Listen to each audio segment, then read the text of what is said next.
हिंदुस्तान ने पाकिस्तान का पानी बंद करने का ऐलान कर दिया है।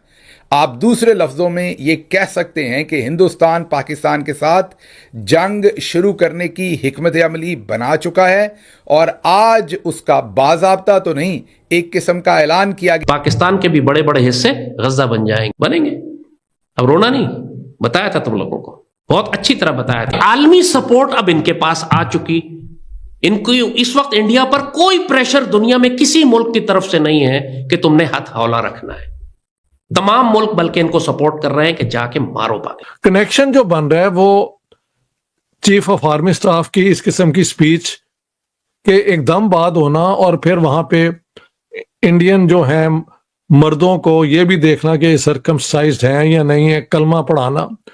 हिंदू मुस्लिम दो कौमें हैं जो ये जनरल साहब कहते रहे हैं, वही उन्होंने वहां पे करके भी दिखाया है गोली मारने से पहले, और सिविलियन को किया है। तो Pakistan in that sense gets involved. मुझे नहीं समझ आती कि पाकिस्तान के जितनी बलूचिस्तान में मुसीबतें हैं, फ्रंटियर में हैं, और सिंध के अंदर भी अब तो वो शोर मचा रहे हैं कि हमारा पानी ये वो। सबको लग रहा है कि भारत ने 5 बड़े ऐलान कर दिए, सिंधु जल समझौते को रोक दिया, पाकिस्तानी नागरिकों का वीजा रद्द कर दिया, अटारी बॉर्डर बंद कर दिया। लेकिन किसी को पर्दे के पीछे का खेल समझ नहीं आ रहा। किसी को ये पता नहीं है कि भारत ने इस बार पाकिस्तान को अंदर तक घुसकर मारा है। किसी को ये भी नहीं पता कि पाकिस्तान के सिंध प्रांत में लोग सड़कों पर आ गए हैं। पाकिस्तान में बगावत शुरू हो गई है। नमस्कार दोस्तों, चैनल पर आपका हार्दिक अभिनंदन है।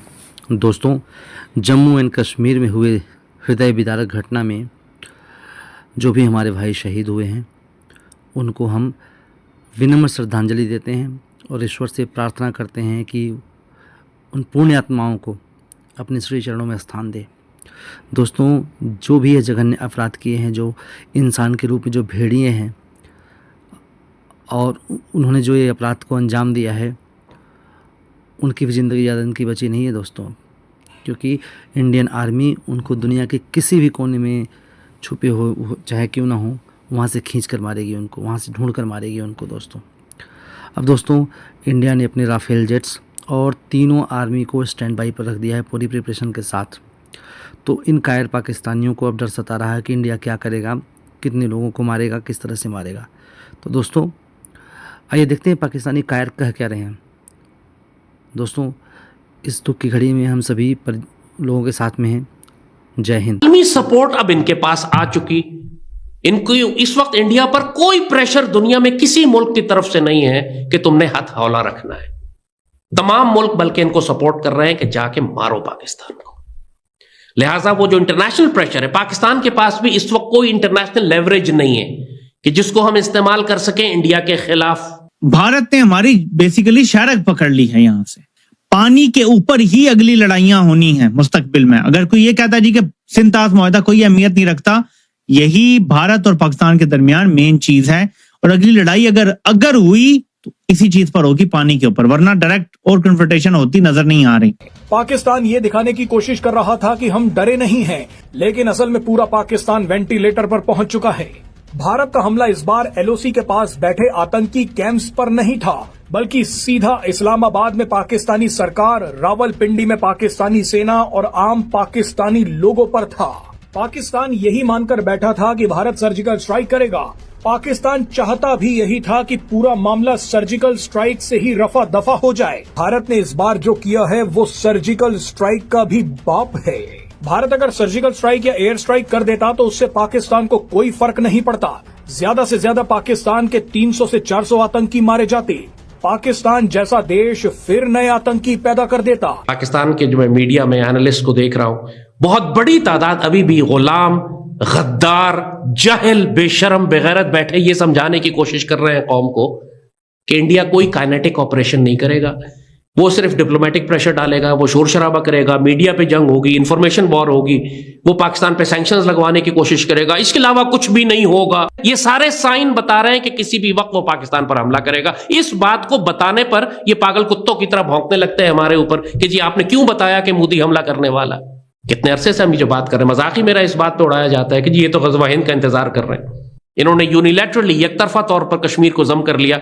इसी तरह एकतरफा तौर पर ये इंडस वाटर ट्रीटी कैंसिल करके हमारे 5-6 दरियाओं का पानी भी ले जाएंगे। फिर आप क्या करेंगे? कश्मीर पर तो आप खामोश बैठे रहे।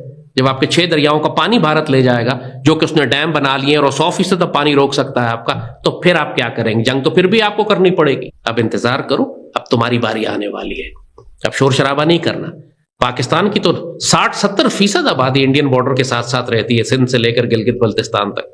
दरिया सिंध के मगरबी किनारे पर तो हमारी कम आबादी है। ये सारी आबादी जो मशरकी साइड पे है दरिया सिंध के, ये सारी की सारी इस जंग में इस पर असर आएगा। इसको हिजरत करनी पड़ेगी। यहां पर बमबारी होगी, यहां लड़ाई होगी, भारतीय फौजें इधर दाखिल होंगी। उन्होंने हमसे ज्यादा जंगी तैयारी की हुई है, वो हमसे ज्यादा मोटिवेटेड है इस वक्त, ये फैक्ट है। वो हमसे ज्यादा मुत्तहिद हैं, फोकस्ड है पाकिस्तान के खिलाफ जंग करने के लिए। हमारी सियासत कंफ्यूज्ड है, हमारी कौम बिखरी हुई है। ये जंग पाक फौज अकेले नहीं लड़ सकेगी। और इस वक्त पाकिस्तानी कौम की एक बहुत बड़ी तादाद खुद पाकिस्तान और पाक फौज की दुश्मन हो चुकी। भारत ने भयंकर गर्मी से पहले पाकिस्तान जाने वाले पानी को रोकना शुरू कर दिया है। आप सोचिए कि गर्मी के मौसम में पाकिस्तान की 3 नदियां सूखी हो जाएं तो पाकिस्तान में कितनी बर्बादी होगी। पाकिस्तान को पीने, नहाने और धोने तक के लाले पड़ जाएंगे। पाकिस्तान की 80% खेती सिंधु, झेलम और चिनाब नदियों पर निर्भर है। अब भारत की तरफ से नदियों का पानी रोक देने से पाकिस्तान में जल संकट गहराएगा। मजे की बात देखिए कि सिंध प्रांत में पहले से ही सिंधु नदी को लेकर बवाल चल रहा है। सिंध प्रांत के लोगों ने सिंधु नदी के गिरते जल स्तर को लेकर पाकिस्तान के खिलाफ बगावत छेड़ रखी है। जो अभी तक सर स्टेप्स लिए गए इंडिया की तरफ से, बहुत सख्त स्टेप्स हैं, जिसमें एक तो बॉर्डर बंद कर दिया गया, अटारी बॉर्डर बंद कर दिया गया। जो डिप्लोमेट्स हैं उनको एक्सपेल किया गया। अताशी जो है उनको टाइम दे दिया गया, वापस चले जाएं। अपने डिप्लोमेट्स जो हैं वो बुला लिए गए वापस, इंडिया ने बुला लिए पाकिस्तान से।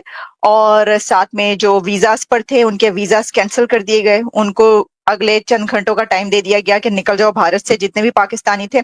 और इंडस वाटर ट्रीटी भी सस्पेंड कर दिया गया। सर अब कहा यह जा रहा है कि हो सकता है कि हमला भी हो सकता है, यानी हो सकता है कि जंग शुरू हो जाए। कि सर ये जो अब हमला हुआ है, पहले ही ग्रे लिस्ट में नाम जाता रहा, अब वो कह रहे हैं कि ये जो भी है वो आपको पता है लश्कर तैयबा और सारा, इस सारी सिचुएशन में पाकिस्तान और भारत इस वक्त कहाँ खड़े हैं और ये क्या होने जा रहा है? सर मेरे ख्याल से कनेक्शन पाकिस्तान के साथ जो बन रहा है वो है जनरल आसिम मुनीर की इस किस्म की प्रोवोकेटिव स्पीच, 2 नेशन थ्योरी और ये कश्मीर हमारा जगलर वेन है, शाह रग है, ये वो, और उसके बाद यही होना। और वहां पे जो बताया जा रहा है, उन्होंने मर्दों को अलग करके और उनको चेक किया कि ये सर्कमसाइज्ड हैं या नहीं है, और कलमा पढ़ने का ये इस किस्म की बातें हुई। और जैसे कि इंडियन बता रहे हैं कि लश्कर तैयबा का ये नंबर 2 आदमी कोई खालिद उसका नाम है, वो इसका मास्टरमाइंड है। ये इंडियन जो है एलिगेशंस हैं। तो अब ये जो फोटो भी चंद बंदों की दिखाई गई हैं, एक कोई है फौजी, वो मेन इनका रिंग लीडर है, साथ कोई शाह भी है और 2-3 और नाम है। तो या तो ये पकड़े जाएं और फिर इनसे वो कन्फेशन लें कि ये किसने ऑर्डर किया, कैसे हुआ। जो पाकिस्तान का मौकफ है कि ये वहां से लोकली ये कोई इन्वॉल्वमेंट है, we are not directly involve in this. Connection जो बन रहा है वो चीफ ऑफ आर्मी स्टाफ की इस किस्म की स्पीच के एकदम बाद होना, और फिर वहां पे इंडियन जो हैं मर्दों को ये भी देखना कि सर्कमसाइज्ड हैं या नहीं है, कलमा पढ़ाना। हिंदू यानी हिंदू मुस्लिम 2 कौमें हैं जो ये जनरल साहब कहते रहे हैं, वही उन्होंने वहां पे करके भी दिखाया है गोली मारने से पहले, और सिविलियन को किया है। तो Pakistan in that sense gets involved. मुझे नहीं समझ आती कि पाकिस्तान के जितनी बलूचिस्तान में मुसीबतें हैं, फ्रंटियर में हैं, और सिंध के अंदर भी अब तो वो शोर मचा रहे हैं कि हमारा पानी ये वो। इस दफा जो बीजेपी की हुकूमत है, पाकिस्तान से बिल्कुल बात नहीं करना जब तक ये टेररिज्म छोड़ ना दें, ये एक पोजीशन मोदी गवर्नमेंट के आने के बाद उन्होंने लिए